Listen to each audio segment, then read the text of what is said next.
홍성구의 뉴스 브리핑. 9월 24일자 뉴스 중 뉴섬 캘리포니아 주지사 2035년까지 가스 디젤차 금지령이라는 제호의 기사는 2035년까지를 2035년부터로 바로잡습니다. 게빈 뉴섬 캘리포니아 주지사는 2035년부터 가솔린과 디젤 등 내연기관 차의 경우 새차 판매를 금지한다는 행정명령을 발령했습니다. 번역 과정의 오류로 혼선을 드린 점 사과드립니다. 도널드 트럼프 대통령은 오늘 오후 5시 백악관 로즈가든에서 고 루스 베이더 긴스버그 대법관의 후임자를 지명할 예정입니다. 팍스뉴스와 CNN 등 주요 언론들은 트럼프 대통령이 에이미 코니 베럿 제7연방 순회법원 판사를 차기 대법관에 지명할 것이라고 보도했습니다. 팍스뉴스는 여러 명의 소식통을 통해 이 같은 사실을 확인했다고 전했습니다. 베럿 판사는 고 앤서니 스칼리아 대법관의 재판연구원 출신으로 독실한 캐톨릭 신자이자 낙태에 반대하는 보수 성향 법조인으로 알려져 있습니다. 어제 오후 애틀란타를 방문한 트럼프 대통령은 흑인 경제력 강화를 주제로 유세를 갖고 흑인 사회를 위한 공약인 플래티넘 플랜을 공개했습니다. 플래티넘 플랜은 트럼프 대통령이 재선될 경우 두 번째 임기 동안 흑인을 위한 일자리 300만 개를 창출하고 미국 내 50만 개 새로운 흑인 소유 기업을 만든다는 내용이 포함되어 있습니다. 또한 준티트, 즉 노예 해방일을 의회의 동의를 얻어 국경일로 지정하고 KKK와 앤티파를 테러 조직으로 지정하겠다는 내용도 담겼습니다. 카멜라 해리스 민주당 부통령 후보는 어제 인종적 부당함에 저항하는 평화적 시위는 국가 발전에 매우 중요하며 법 집행을 점검하는 데 도움이 된다고 말했습니다. 해리스 후보는 NAACP 전국총회 행사에서 이러한 시위가 진정한 민주주의의 필수적인 요소나 표식으로서 우리나라의 진화의 필수적인 부분으로 해석할 것이라며 국민의 목소리가 들려야 하고 정부가 해야 할 일을 하도록 하기 위해 국민이 큰 소리로 그리고 분명히 평화적으로 말하는 것이 필요하다고 역설했습니다. 그러면서 해리스 후보는 블랙 라이브스 매터 운동이 형사법 제도 내에 변화를 가져다준 가장 중요한 요인이 되어 왔다고 생각한다며 블랙 라이브스 매터 운동을 뛰어나고 영향력 있다고 추켜 세웠습니다. 연방 하원의 민주당 의원들이 당파 싸움을 줄이고 법원의 정당성을 지키기 위해 연방 대법원의 임기를 현행 종신 임용에서 18년으로 제한하는 법안을 다음 주 중 발의할 예정이라고 로이터 통신이 보도했습니다. 대법원 임기 제한과 정기인사법이라는 이름의 새 법안은 모든 대통령이 4년 임기당 2명의 판사를 지명할 수 있도록 한다는 내용도 담았습니다. 로 칸나 하원 의원은 조 케네디 3세 및 돈 바이어 하원 의원과 함께 오는 화요일에 이 법안을 상정할 예정인데요. 하필 이날은 트럼프 대통령과 바이든 후보가 첫 대선 후보 토론회를 갖는 날이기도 합니다. 캘리포니아주 연방법원은 목요일 밤 늦게 2020년 센서스 인구조사가 10월 31일까지 계속될 수 있다고 판결했습니다. 루시고 연방판사는 연방상무부가 인구조사를 9월 30일까지로 끝내고 연말까지 트럼프 대통령에게 결과를 보고하라고 센서스에 내린 지침이 잘못됐다고 판결했습니다. 당초 올해 인구조사는 코로나19 사태로 10월 31일까지 연장하고 내년 4월까지 대통령에게 결과를 보고하기로 일정을 수정했다가 갑자기 9월 말로 마감일이 재차 바뀐 것이었습니다. 이번 주 초 상무부 감사관실에서 공개한 보고서에 따르면 인구조사 일정을 앞당기려는 결정이 인구조사국이 아니며 완전하고 정확한 2020년 인구조사에 대한 위험 부담을 늘렸다고 AP통신은 보도했습니다. 애틀란타 경찰은 어젯밤 브레오나 테일러 사건에 대한 대배심 판결이 정당하지 않다며 일어난 시위에서 18명을 체포했다고 밝혔습니다. 이날 시위는 26살의 간호사 지망생인 테일러가 경찰의 총에 맞아 사망했음에도 불구하고 해당 경찰이 살인죄로 기소되지 않은 것은 잘못된 결정이라며 일어난 것입니다. 이날 시위에는 지난 2016년 8월 경찰에 의해 무려 76발이나 총격을 당하고 사망한 제마리언 로빈슨의 이름이 다시 나왔는데요. 로빈슨의 유가족은 2018년 해당 경관을 상대로 민사소송을 제기한 상태입니다. 팍스뉴스는 리얼 클리어 팔리틱의 최근 자료를 인용하면서 트럼프 대통령이 지난 4년 동안 믿고 안심했던 오하이오, 아이오와 펜실베니아주가 스윙 스테이트로 바뀌었다고 보도했습니다. 세 곳 모두 지난 2016년 선거에서 트럼프 대통령이 여론조사 결과와 달리 힐러리 클린턴 후보에게 승리한 곳인데요. 탄탄할 것 같았던 지지율이 최근 오차 범위 안에서 바이든 후보에 미치지 못하는 것으로 나타났기 때문입니다. 팍스뉴스는 2016년에는 클린턴 후보에 대한 공격이 먹혔지만 바이든은 남성인데다 펜실베니아 경우는 고향이기도 해 과거 클린턴 때와는 유권자들의 생각이 다르다고 분석했습니다. 지난 2000년 조지아주 최초의 한인 여성 판사로 풀턴 카운티 법원 판사에 임명됐던 존 킴 변호사가 최근 도라빌시의 새 판사로 임명됐다고 조지아 한인 변호사협회가 24일 밝혔습니다. 도라빌시는 30년간 재직하고 은퇴한 스캇 카러 판사의 후임으로 3명의 여성 판사를 임명한다고 24일 발표했는데요. 주임 판사는 제니퍼 만이 맡게 됐고 존 킴 판사와 바네사 코스키 판사는 배석 판사로 임명됐습니다.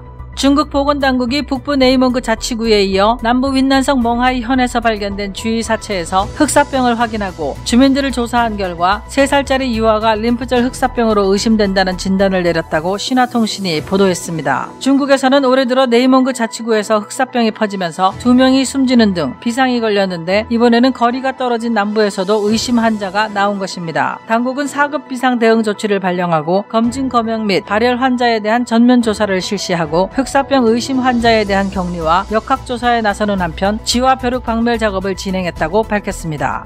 애틀랜타 총영사관은 10월 문화의 달을 맞아 코로나19 상황 속에서 한인 동포들과 현지인들에게 다양한 한국 공연예술 관람 기회를 제공하고자 세종문화회관으로부터 영상 지원을 받아 온라인 공연 5편을 10월 한 달간 매주 토요일 유튜브를 통해 상영한다고 밝혔습니다. 10월 매주 토요일 저녁 8시에 유튜브에서 Korean Consulate in Atlanta 채널을 방문하면 관람할 수 있는데요. 10월 3일은 뮤지컬 여명의 눈동자, 10일은 서울시 국악관현악단의 한양 그리고 서울, 17일에는 한국의 대표적 댄스 컴퍼니인 사춤의 Let's Dance Crazy, 24일에는 서울시 예술단의 극장 앞 독립군, 그리고 31일에는 서울시 무용단의 놋 거기 아무도 없어요 라는 제목으로 전통 춤사위를 현대적으로 승화한 공연이 상영됩니다.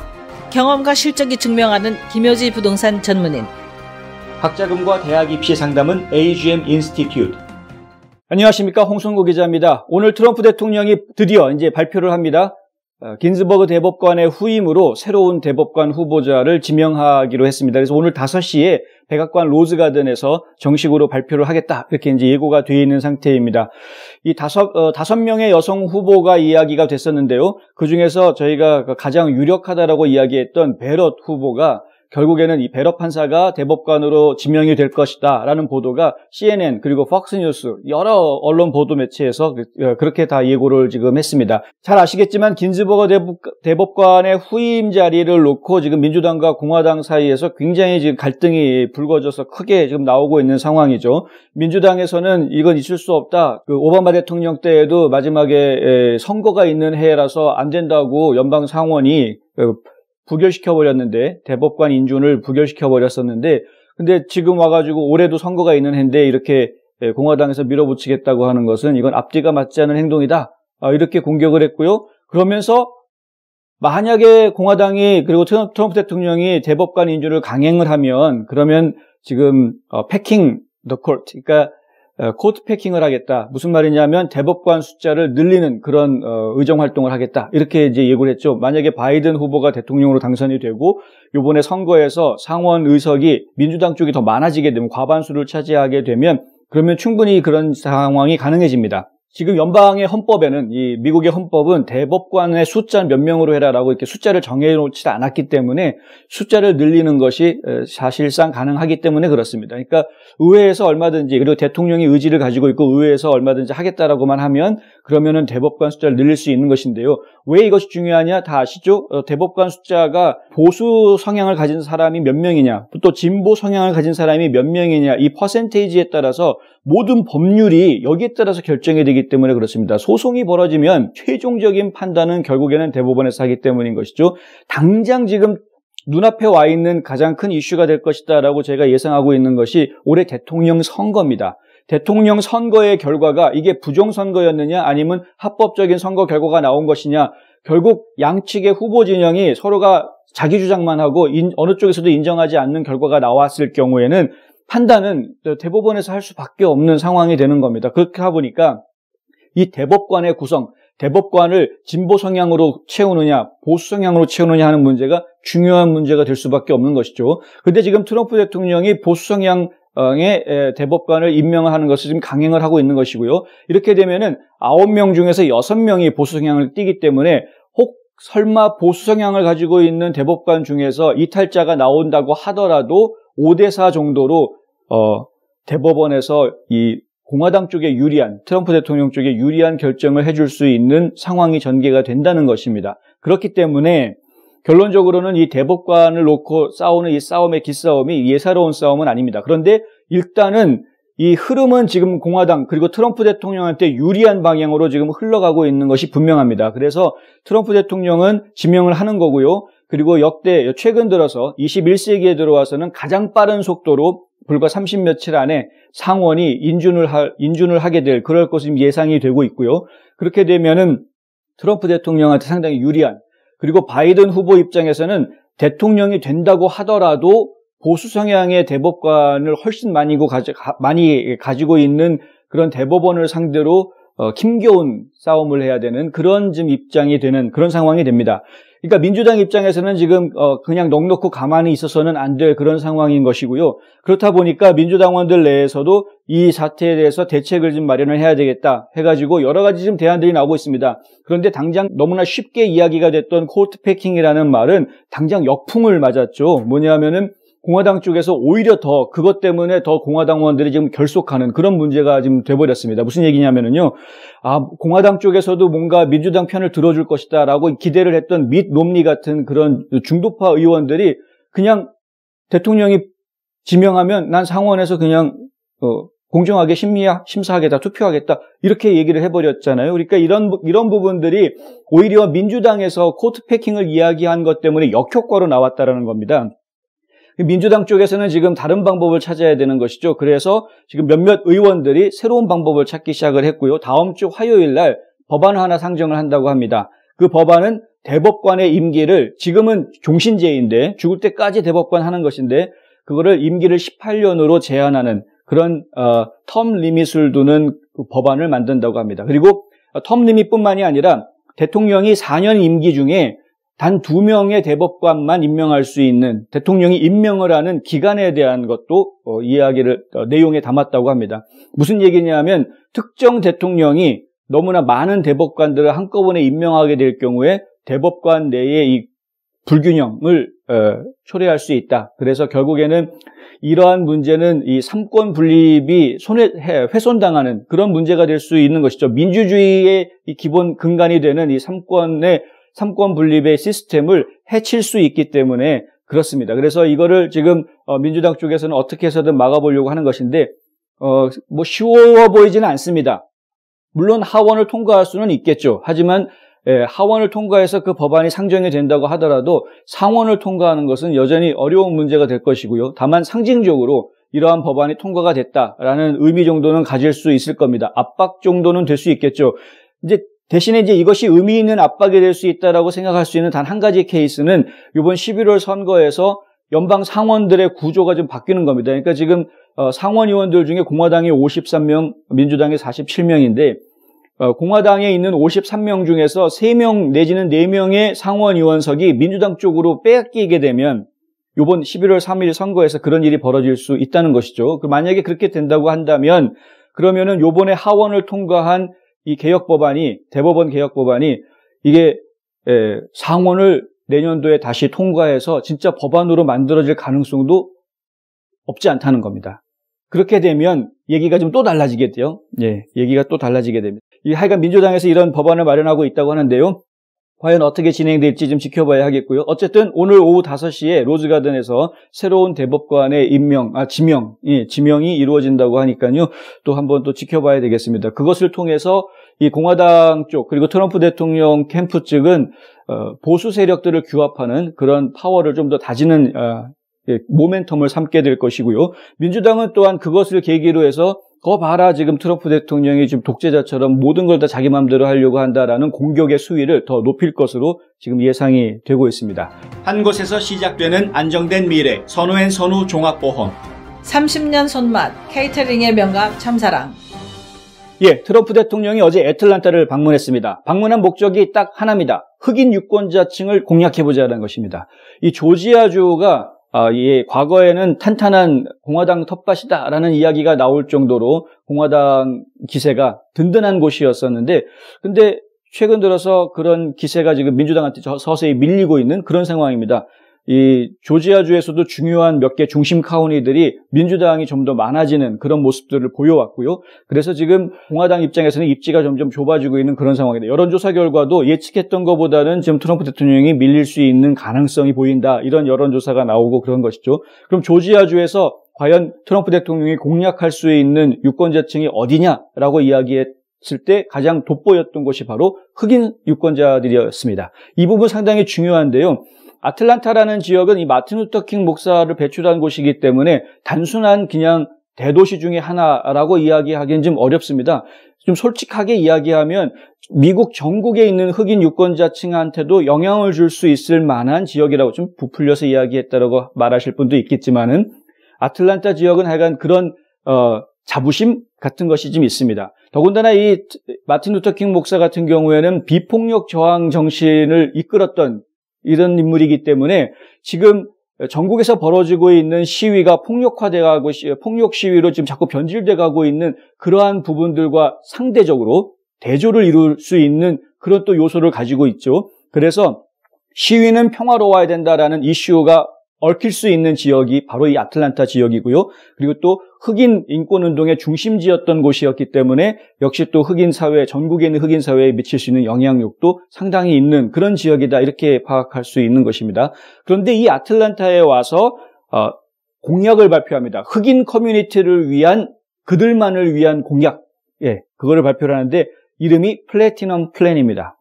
플래티넘 플랜의 구체적인 내용이 이제 어제 공개가 됐는데요. 이제 300만 개의 흑인들을 위한, 흑인 커뮤니티를 위한 300만 개의 일자리를 만들겠다. 그리고 흑인들이 이 주인이 되는 오너십을 가지는 기업을 50만 개 만들겠다. 앞으로 당선이 되면 앞으로 4년 동안 그런 일을 하겠다는 겁니다. 그리고 이제 한 가지 흥미를 끄는 것이 노예 해방일, 저희가 준티스라고 부르는데요. 이 날을 연방 기념일로 만들겠다. 이렇게 약속을 했고요. 연방 기념일로 만들려고 그런 거는 대통령 혼자 되는 건 아니고 이제 의회에서 다 통과시켜줘야 하는 것인데 어쨌든 간에 그렇게 추진을 하겠다는 것이죠. 그리고 KKK, 우리가 이제 백인 우월주의 집단이라고 이야기하는 KKK, 그리고 엔티파, KKK와 엔티파는 상당히 지금 대조를 이루는 것이죠. 안티파는 무정부주의자라고 그래서 약간 민주당 쪽에 기운 듯한 인상을 주는 파시즘에 반대한다라는 집단이고요. KKK는 백인 우월주의 단체로 일종의 파시즘적인 단체죠. 근데 이 두 단체를 전부 다 테러 단체로 지정을 하겠다. 테러 조직으로 아주 지정을 해서 그래서 프로시큐트 하겠다는 겁니다. 검찰이 이 사람들을 대상으로 조사를 하고 감찰을 하고 그리고 기소를 하게 만들겠다. 이렇게 이야기하는 것이죠. 이거는 상당히 중요한 의미를 가질 수 있습니다. 왜냐하면은 실제로 이 흑인 사회에서는요, 어떤 그 흑인 인종차별 문제들, 예를 들어서 아모드 사건, 아베리 아모드 사건이라든가 아니면은 이 플로이드 사건이라든가 이런 그 흑인들이 경찰에 의해서 혹은 백인들에 의해서 사망을 당했을 때 이 사건을 실질적으로 감당을 하는 게 경찰이 아니거든요. 그런 경찰이 아니라 검찰이 그런 일을 하고 있다는 것이죠. 그렇기 때문에 이 검찰한테 안티파라든가 KKK에 대한 수사권과 집행권을 넘겨주겠다. 그리고 이 사람들 테러 단체로 지목하겠다라는 건 실제로 지금 현재 일어나고 있는 그 시위를 잠재울 수 있을 법한 그 정도의 파워를 발휘할지는 모르겠지만 트럼프 대통령이 한 말이기 때문에 실제로 어떤 영향력이 있을지는 모르겠지만 하지만은 그럴 영향이 있을 정도의 상당히 중요한 의미입니다. 흑인 사회에서는 이거 지금 뭔가 좀 그럴듯한 걸 내놨네라고 이제 한번 생각해 볼 수 있을 법한 그런 내용일 수 있는 것이죠. 어쨌든 이 트럼프 대통령이 이번에 공개한 이 플래티넘 플랜이라는 거요, 상당히 중요한 그리고 의미 있는 그런 내용들을 담고는 있는데 흑인 사회에서 과연 이것을 얼마나 받아들이냐, 그거는 좀 알 수 없는 상황입니다. 한 가지 저희가 이제 숫자상으로 이야기할 때는요, 아틀란타, 특히 이제 조지아주의 흑인 유권자들층을 놓고 이야기하면 지난 2016년도에 트럼프를 찍어준 흑인 유권자는 10%도 안 된다고 합니다. 단자리 숫자였던 겁니다. 다 클린턴 후보를 찍어줬던 거죠. 근데 이제 그럼에도 불구하고 트럼프 대통령이 그걸 몰라서 왔던 건 아니었고요. 알지만 오히려 반대로 생각한 것 같습니다.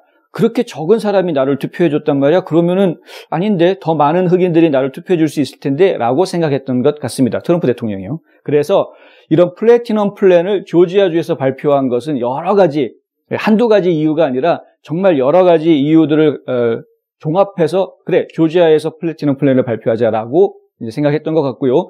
실제로 이 조지아주에서 공화당 쪽의 정책 자문위원으로 활동하고 있는 이 흑인 정책가들 이야기는 이번에 트럼프 대통령이 방문해서 플래티넘 플랜을 발표한 것 덕분에 조지아주의 유권자가 지난 2016년에 비해서는 한 2배 정도가 트럼프 대통령한테 표를 찍을 것 같다. 이런 예측들을 지금 내놓고 있습니다.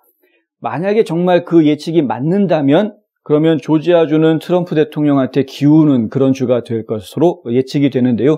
어쨌든 간에 하여간 지금 흑인 인권운동 그리고 이제 경찰 개혁 이런 것들이 지금 맞물려 가지고 전국에서 시위가 벌어지고 있는 상황 속에서 지금 이제 민주당 쪽에서는 평화 시위는 필수적이다. 그리고 블랙 라이브스 매터 운동은 상당히 의미 있고 중요한 미국을 변화시키는 운동이니까 그건 계속해야 된다라고 지금 민주당 쪽에서 이야기를 하고 있지만 구체적인 경찰 개혁에 대한 구체적인 내용에 대해서는 지금 특별한 얘기가 나오고 있질 않죠. 경찰 예산 삭감 얘기 나왔다가 오히려 지금 역풍을 맞게 되는 그런 상황이기 때문에 뭔가 다른 대안들이 지금 필요한 상황인데 오히려 지금 트럼프 대통령 측에서 먼저 한 발 앞서서 흑인 지역사회를 지금 이렇게 격려해주는 그리고 지금 이렇게 당근을 던져주는 그런 제스처를 먼저 취했다라는 거 저희가 좀 주목해 봐야 될 것 같고요. 또 이 바이든 후보 측에서는 그럼 과연 흑인 커뮤니티를 위해서 무엇을 내놓을지 한번 기대를 하고 지켜봐야 될 그런 상황인 것 같습니다. 고객과 직원을 지켜주는 스니즈가 지금 주문하세요. 배너앤프린트. 유튜버가 되도록 도와드립니다. 뉴스앤포스트. 애틀랜타 총영사관이 10월 한 달 동안 매주 토요일 저녁마다 저녁 8시부터입니다. 유튜브를 통해서 한국의 아주 훌륭한 공연들을 관람할 수 있게 해주겠다. 이 저작권 문제 때문에 계속해서 반복해 볼 수 있지는 못하다고 합니다. 딱 그 정해진 시간 안에서만 볼 수 있다고 하는데요. 하여간 그런 기회를 제공을 한다고 합니다. 훌륭한 일입니다. 그리고 유튜브를 통해서 공개한다고 하니까 이것은 애틀랜타 총영사관의 관할 지역 이외에도 전 세계에서 관람할 수 있는 maybe 저작권 문제를 걸어서 미국 안에서만 관람할 수 있게 할 수도 있겠지만 어쨌든 더 넓은 지역에서 이 한국의 문화들 그리고 전통 문화뿐만이 아니라 현대적인 새로운 문화들도 접할 수 있게 예술 공연들을 접할 수 있게 해주는 것이니까 의미 있는 것이라고 좀 생각이 됩니다. 한 가지 덧붙여야 될 부분이 있다면요. 미국에 있는 우리 한인 예술인들도 상당히 어려움을 많이 겪고 있다는 겁니다. 아예 공연을 할 수가 없는 그런 상황이다 보니까요.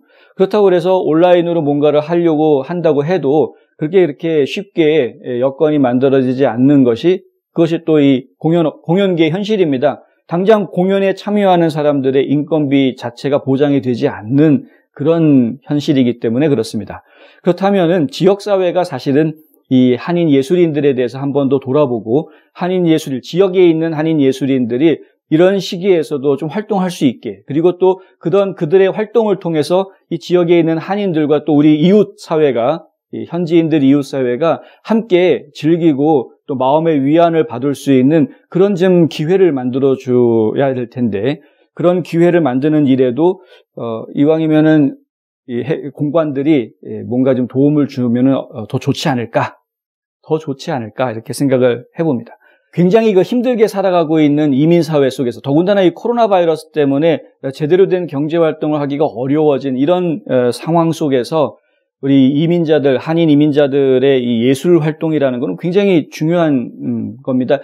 예술활동이라는 것은요, 계속 반복해서 하지 않으면 그 퀄리티가 보장되기 어렵기 때문에 더 그렇습니다. 이런 활동들은 계속해서 반복적으로 일어날 수 있도록 지역사회에서 사실 좀 도움을 주는 것이 옳습니다. 그런데 워낙에 어려우신 분들이 많다 보니까 예술인들에게까지 지금 신경을 쓰지 못하는 것이 우리 그 이민사회의 현실이어서 참 안타깝기만 한데요. 이럴 때일수록 정부기관들 그리고 이 단체에 계신 분들이 지역사회에 있는 예술인들을 좀 한번 돌이켜 바라보시고 그들에게 좀 힘을 실어줄 수 있는 그런 생각을 좀 해주시면 좋겠습니다. 예술인들의 활동은 그들이 잘 먹고 잘 사는 그런 것으로까지 가지도 못합니다. 예술인들 활동 지원해 주시는 거는요, 결국에는 그 지역사회에 새로운 생활에 활력을 넣어주는 좋은 자산으로 다시 돌아오게 돼 있습니다. 여러분들이 한 번 더 문화예술에 대해서 관심을 가져주길 바라는 마음이 생기는 것은 그것 때문입니다. 홍성구의 뉴스 브리핑은 여기까지입니다. 저는 다음 주에 다시 더 좋은 정보 가지고 찾아뵙겠습니다. 좋은 주말 보내십시오.